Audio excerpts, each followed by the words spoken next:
Dear Trio, I write to thank you for your letters and say how kind of you it was for you to take the bother to write to me.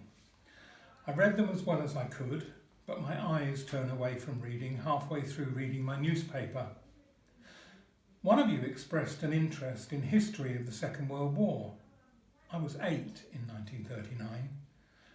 We were playing in Court Recreation Ground in Pound Lane when the sirens sounded and we all ran home frightened. It was then quiet until the summer of 1940 when things began to happen. Me and 2 of my brothers were in the backyard. I was watching them mending a puncture in a bike tyre when a cloud of aeroplanes came into view. We thought they were ours, but some anti-aircraft guns opened fire and they went in all directions. Later in the year, along came the Blitz. So off we went to school, and after a few minutes it was down to the shelter behind the school until Mum came to take us home for some food and playing in the street until it got dark, and then down to the shelter in the back garden for the night.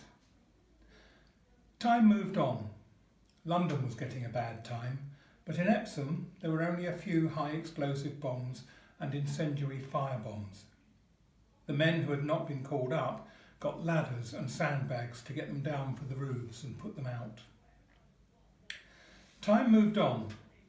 In a while we grew a little, and so we were moved from Pound Lane School to the secondary school in Linton's Lane. All women teachers, but one man. His nickname was Jumbo James. He was the music teacher. Things were quiet for a while, and then Jerry started hit and run raids, so we had to scuttle down to the shelters alongside the playing field. In between we played in the streets. Rounders, marbles, fag cards. Every packet of fags had a card in them. Also about that time the Canadians appeared in Epsom. They were stationed in the grandstand, the Durdens and the brickyard where Sainsbury's is now. They used to play baseball in Court Recreation Ground. Time moved on, and the next thing was the doodlebugs. I remember my dad looking out his bedroom window and saying, "Huh, them poor devils don't have much chance with their tails on fire." But after a few days, we knew it was the jet pipe flaming. They were blast bombs and did a lot of damage. Then because of them, the authorities decided to send us children away. So my little sister and I were evacuated to Cornwall by train. 12 hours on a train with no food and very little water.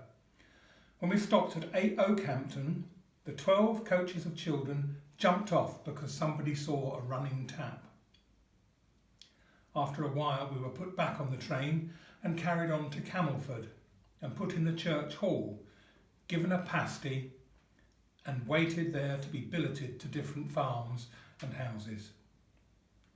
After a while we were waiting for D-Day. My brother was off to the Marines. Mum sent us the train fare to come back home. But when we got back, the V2s were beginning to drop. So, back to the shelter. As you know, things were improving and I was growing. I left school in 1945 and went to work and was at work on V-Day. Life simmered down after that and the local world began to settle down too.